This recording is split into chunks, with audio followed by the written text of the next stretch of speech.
This right here is a review of the brand new album from Tyler the Creator, and I just gotta say, this guy is on an insane run. It's really amazing.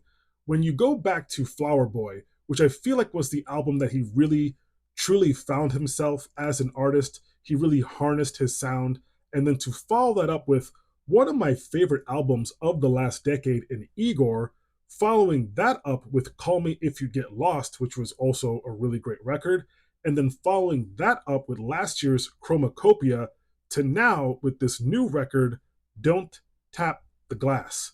Now, thinking about Tyler's career, everything that he's been doing for the last decade, I'm starting to feel like Tyler the Creator is the modern day black hip hop version of David Bowie. Am I crazy for saying that? I feel kind of crazy saying that out loud.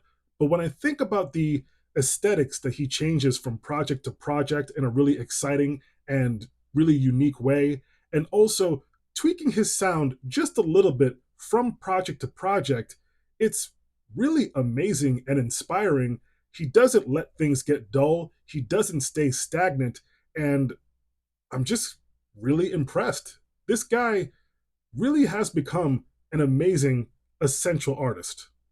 Now, when it pertains to this particular record, I am personally very relieved by the subject matter on this album, or at least the lack thereof as far as deep material, because when I reviewed Chromacopia last year, I made a comment saying how it was another entry into the rich black man blues, which was a comment that a couple people didn't like, but I said it because people thought Chromacopia was this new revelation as far as Tyler being more mature, more revealing as far as his personal life and what he's going through. And sure, there were some specific details that were deep and revealing, but all in all, I always felt like he was just rapping about the same stuff that he's been rapping about since Flower Boy, as far as people in his life are starting families, having deep, meaningful relationships, growing roots in certain places, and all he has are various sports cars, tons of mansions,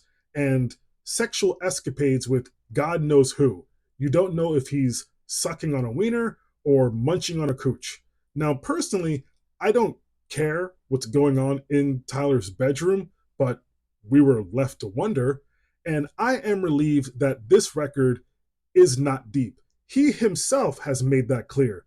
This record simply exists to make you dance.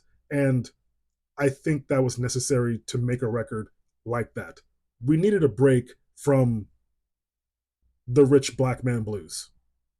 Now, as far as the sound on this album, it's a lot of fun. It has a lot of bounce. He does accomplish his goal, I think, of making you want to dance. There's a lot of 80s aesthetic to this, I feel. There is some freestyle elements. It leans more hip house. Some of the tracks on here kind of sound like a reincarnation of Morris Day and the Time. And I want to say that the closing track, Tell Me What It Is, isn't the strongest closer. I think it kind of goes out on a bit of a whimper, but all in all, I do think that this is a fun album. And on the opening track, Big Poe, he has a line on there where he says he doesn't trust white people with dreadlocks.